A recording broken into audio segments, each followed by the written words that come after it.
Hello YouTube users, it's Jester Tech here with you once again, and well, this Jeep is actually starting to come together, believe it or not. I might have this thing on the road in a pretty short amount of time. So you see the rockers, well, the inner rockers and the supports and stuff are all pretty much welded in there. There's a bunch of little things I gotta do, like I gotta tie in this rear part and stuff like that. Got the door jamb, at least on this side, patched up pretty good.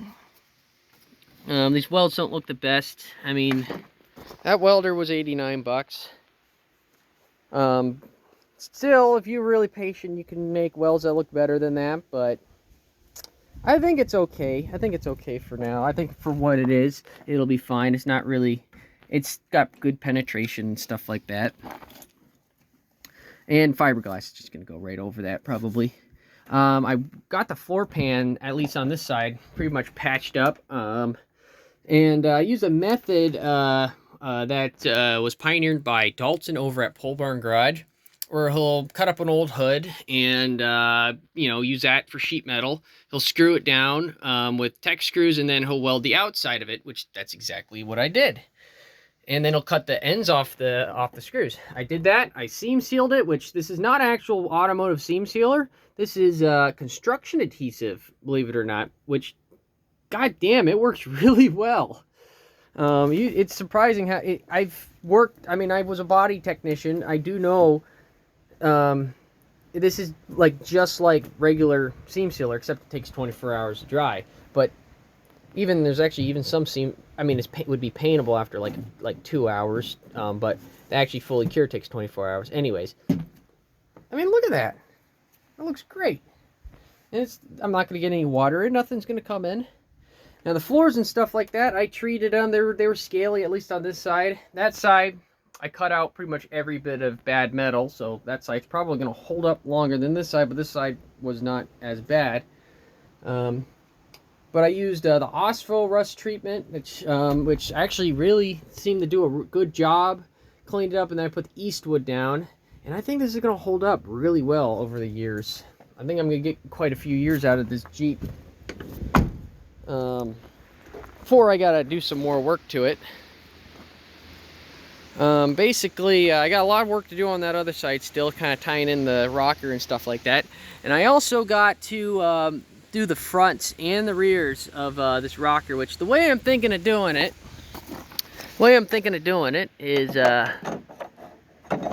something like this. So, get a plate, gonna weld directly to here. And cut out the profile and match the profile of the tube steel. Weld it right into the inner part, weld it all together, and then I just slide the rocker in there and weld it to that. And I think that's going to hold up pretty good for the front. That's going to look pretty good for the front. Now the rear is going to be a little more work. And I'm going over ways of trying to make this, tie this all together. So pull that out of the way. Oops. I got this piece of plate right here that I was using on the other side. I'm probably going to do something like this. You can see it. Something like that, where I kind of have it, well, I tie both pieces of angle iron together. And then I want to put a support, which it'll be like a piece of square tube that goes from like here by the suspension mount, or, well, actually maybe not. Goes from here to the frame or something like that, all the way down to there on the rear. And then I might do the same on the front. And then I think that'll probably be good.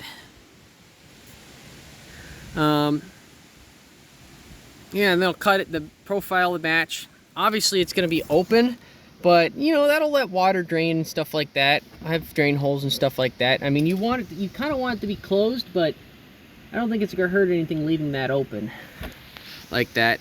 I just have to clean it out every so often. It just makes shit easier. Maybe I can close it. Close the end of this. So anyways, that'll be nice. I gotta patch this up slightly, but I'm gonna have to grind off all the OSFO. Yeah, those welds don't look the best. I was having trouble with that welder. I switched a different wire, and it seemed to be be working a bit better, because I think the feed roller is worn out. At least they're two side, you can flip it upside down for different wire, which I had 30,000s I was using originally because sheet metal and stuff like that. I've switched to 35,000s, flipped the roller over, and it seems to be working a bit better. Now, when it comes to the bottoms of these doors, so that's pretty bad. I don't know. I mean, I've been looking for doors. I thought I found some, and I didn't. Stuff like that. I might just kind of half-ass try to throw these together, because I don't want to pull these off if I'm not going to, like, if these aren't staying on here forever, I'm not going to pull them off to fix them. I really just want to stop water and shit from getting into the car. I mean, I guess I really wouldn't get in the car, but I don't want it looking so crappy looking in the short term. Yeah. So I'll probably just skin a piece over top of all this. Cut it, cut it here. I'll keep it under the body line. Forget about shit like that. Just put glass over that. Because on the inside, it's actually not rusty. It's all rusted from the outside in, which is really weird. I think when this thing was parked, I bet it looked a hell of a lot nicer when it was parked than when it was pulled out of the garage. I don't think it had any of these weird, any of this weird shit going on. But yeah, I think this thing is coming together. I'm going to be able to drive it pretty soon. So that's it for the moment. Thank you guys for watching. And leave a comment if you have one.